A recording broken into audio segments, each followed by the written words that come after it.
Just Cause 4 is a video game made by Square Enix, and this game is special. I really enjoy this game. Let me start that off. I really enjoy this game, but it has several problems that I think no one talks about, but it also had a lot of good things that no one talks about.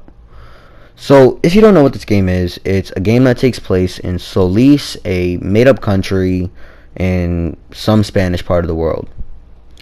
And it's a good game. Let me say that. It's not a bad game, but I just don't like how comparable it is to Just Cause 3.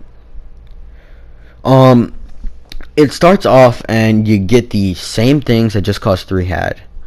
And the only things that have changed are like the tethers and what you can do with them. You can add balloons, boosters, and retractors this time, and the supply drop system.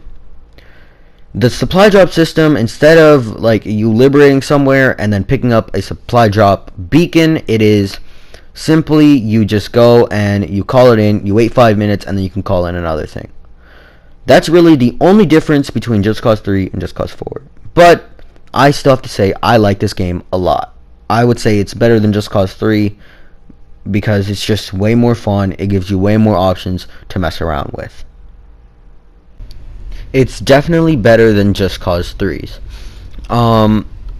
There are some things that I never hear people talk about in a Just Cause 4 review, and that is driving. I never hear anyone praise driving in this game. Now, this game does give you a wingsuit and a glider and a parachute and like all this fun stuff that allows you to not drive. But I really like driving in this game. I don't hear anyone else talking about driving, but driving is one of my favorite things to do in the game. Like, genuinely. They have a lot of fast cars that hit like 400 miles per hour, and they're so much fun just to mess around in. Like, some of them, it's just so much fun to just drive and keep driving, because the game just looks so beautiful. Another thing that I never hear anyone praise when reviewing this game is the soundtrack. I really like the music that they have for this game. The music that they have is all Spanish themed because you're in a Spanish country, but it's all really like, it fits the tempo of the game. It's like fast beated, and it's like live, and it's bright, and it's amazing. It's an amazing soundtrack for a game about blowing stuff up and killing people. And so for a game where you just play around, that's what I like to call it. I could like to call it a video game playground. Like, you just go around and you call stuff in and you have hella fun with it, and if you don't, then you're not gonna like the game. So I feel like it's a very fun game if you have a good imagination.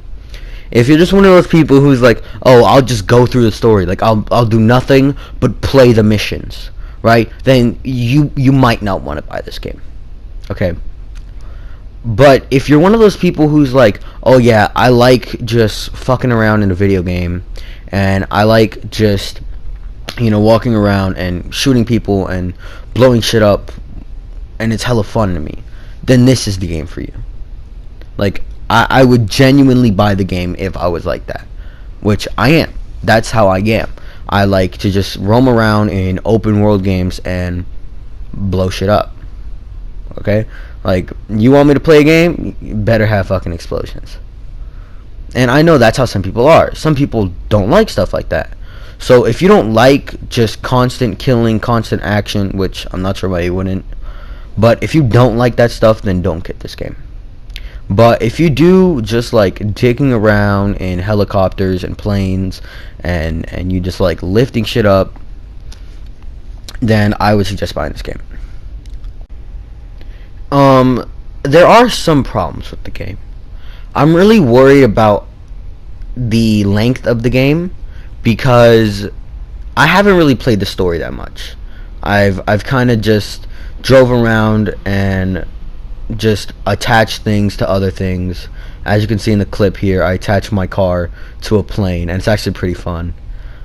Like I said, once again, my favorite thing to do in this game genuinely is driving. But the length of the game kind of scares me because I feel like nothing is going to happen.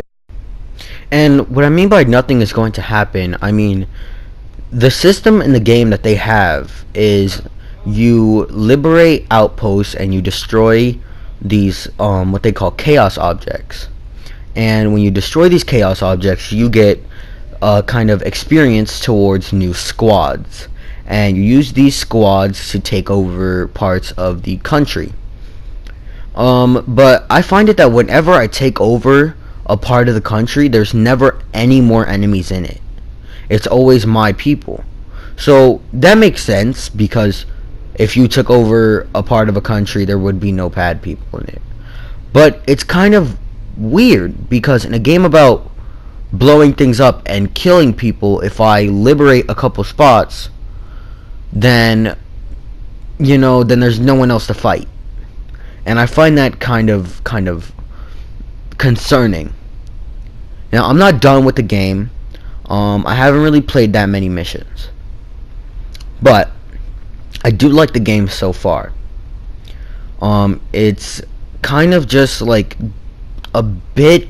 It's just Cause 3. They improve small things. They give you more freedom and different scenarios that you could put yourself in. They give you a lot of different and better systems to play around with in the game. Something else that I didn't like in the game was the way that you unlock stuff in the game. In the game, there are 3 different upgrades for your grappler. There is the retractor, which lets you pull in things at a high speed and connect stuff. There are the airlifters, or as I like to call them, the balloons, which lets you lift stuff away, and you could like pick stuff up and you can make it follow where you're looking, or you can do a whole lot of customizations to them and you can make them really fun, and you could enjoy the game a lot. The last upgrade is boosters, and boosters are personally, I think, my favorite upgrade, because they just allow you to, they can do so much. They can let things fly, they can move things pretty fast, and it's really fun. It's a fun time using boosters. But the way that you upgrade them, I think, is kind of like taking away from the game, because the game is all about like speed and fast motion, and the challenges that they have are very slow. While they do have like speed challenges, like one of them is a speed challenge. It's basically just a challenge where it says go through this checkpoint in this like miles per hour. So it says go this fast through this checkpoint, and it's like, okay, like that was so boring just to get 100 points towards an 1,000 upgrade, 1,000 point upgrade, and it's like, okay, what's next? And then they also have these vehicle challenges, and this is what I really don't like, because the vehicle challenges are so tedious. All you do is you look around and it says, oh, go through this ring in this certain vehicle, and then the vehicle is nearby. Like, you can look around for maybe 2 minutes and you'll find that vehicle, and then most likely once you do that, you'll unlock the vehicle in drops. But I really don't like this system, because I don't think it's smart to just place the vehicle nearby. It's not a challenge then. At least the speed challenge is like, you have to find a good car that you want to use. You want to find something that is fun to use and something that will actually be able to hit that speed. And usually it's in the hundreds. It's usually like 150, unless it's like a boat, and then it's like 80. But anyway, so I really don't like these challenges, because I just feel like they're so boring. They're so not fun to do. They're just kind of like they're there and that's what I use to upgrade, so I have to do it kind of thing. And I honestly think this is one of my main problems with the game, which I mean still isn't that big of a problem. But yeah, there are other problems with the game that I'll get into, but that is a smaller one that I just think no one talks about, and that should be talked about way more. The other problem with Just Cause 4 that I think needs to be talked about is the let me say the open world part. Because the way that the game works is you have to go around in the open world and find these chaos objects in bases, and you have to destroy them, and you have to like stop enemy forces, you have to kill the bad people, and you have to blow the things up that the bad people own. And then when you do that, you'll unlock a squad or multiple squads, and use these squads to take over bases or parts of the country. And it kind of concerns me how this is gonna develop, because the way that it works now is that, like, for me, whenever I liberate a place or a part of the country, whenever I use my squads to acquire something, the game just kicks all enemies out, which I mean is kind of a good thing, because I don't want to be in my, like, the spot that I spent time getting, and then there's bad guys shooting at me the whole time. But it kind of concerns me for the future of the game. Like, it worries me for how long I'm going to be able to play this game without it getting boring. Because once there's no enemies to fight, it's just kind of you torturing civilians with, your grappler.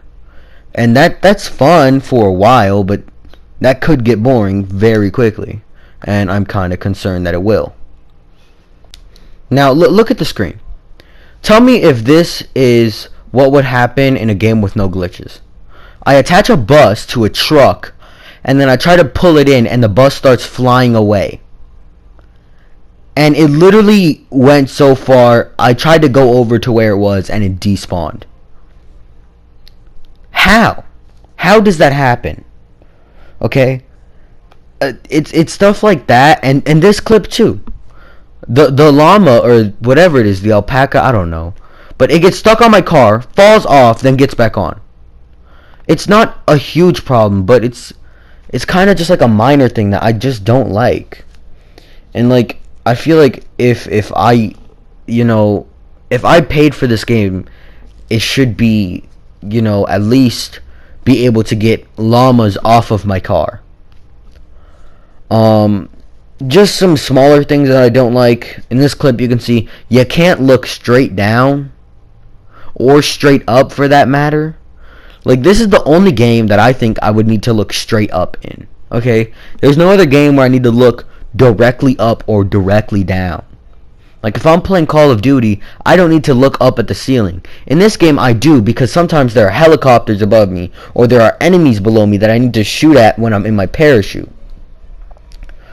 And it's just, yeah, it's small stuff. Another thing is how easily everything blows up.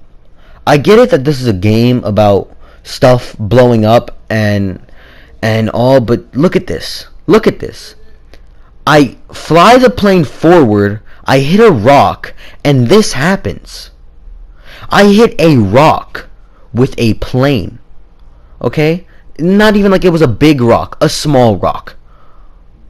It's just stuff like this that aggravates me, and this is why I enjoy Just Cause, but this is just what kind of takes away from it.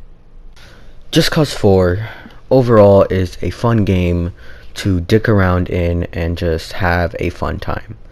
But when I sit back and I think about all the tiny stuff, and I witness this tiny stuff while I'm playing, it messes up the game. And it's not to the point where it ruins everything. It's not Fallout 76. It doesn't destroy everything, but it just doesn't make the game as like inclusive as it could be. It does have some problems. It has a couple glitches, and the story is very concerning. And I'll finish it, no doubt, but I'm just worried about what's gonna happen at the end of it.